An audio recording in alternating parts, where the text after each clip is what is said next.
Good morning. In our devotional series, we are asking questions about the afterlife, and this week the focus has been on death. Yesterday, I asked the question, what is death? How are we to think about death? How do we process this idea that it's a bad thing, a result of sin, and yet the death of Christ changes everything? And so today, I want to ask a different question. And again, these are questions that I get as a pastor. And so the question is, what does it feel like to die?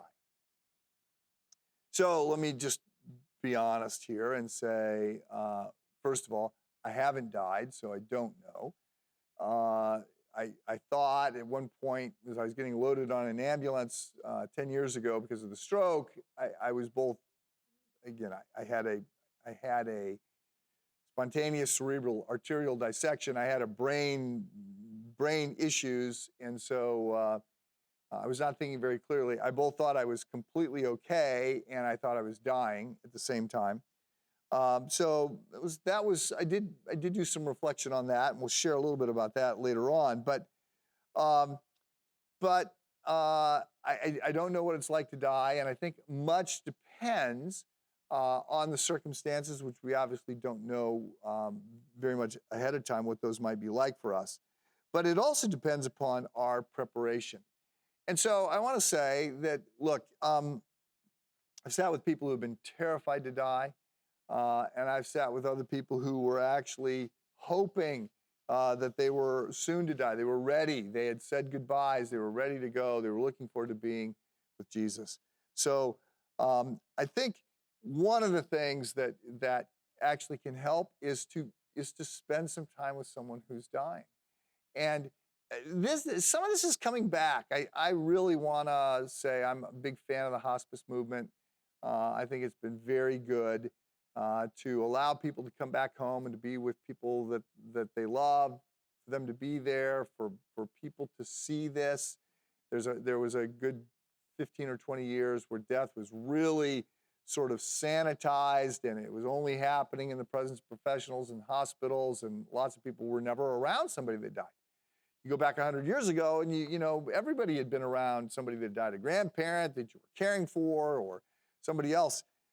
So I want to encourage you not to avoid that. I also just want to say I think there's been real value in the work that was done back in the 70s by Elizabeth Kubler-Ross on death and dying, where she talked about the stages of grief.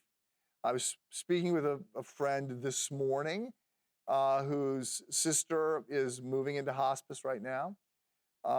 And we were talking about how he's processing that. And he goes, I'm at this stage.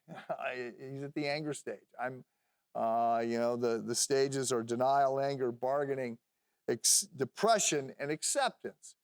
And it's just good to understand that those are often stages that we're going to go through as we're processing our own death or the death of someone else. And we should understand that we're going to be going through these stages and that the people around us are going to be going through these stages. And I think that there can be some real value in that. I don't know what the exact moment of what it feels like to die.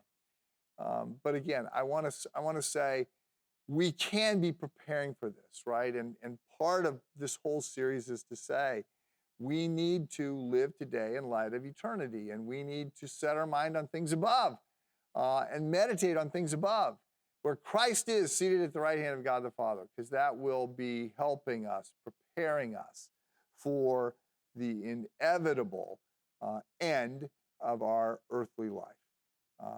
Should Christ not return, we will die. There is a actuarial table that's pretty much running at 100%. Have a good day.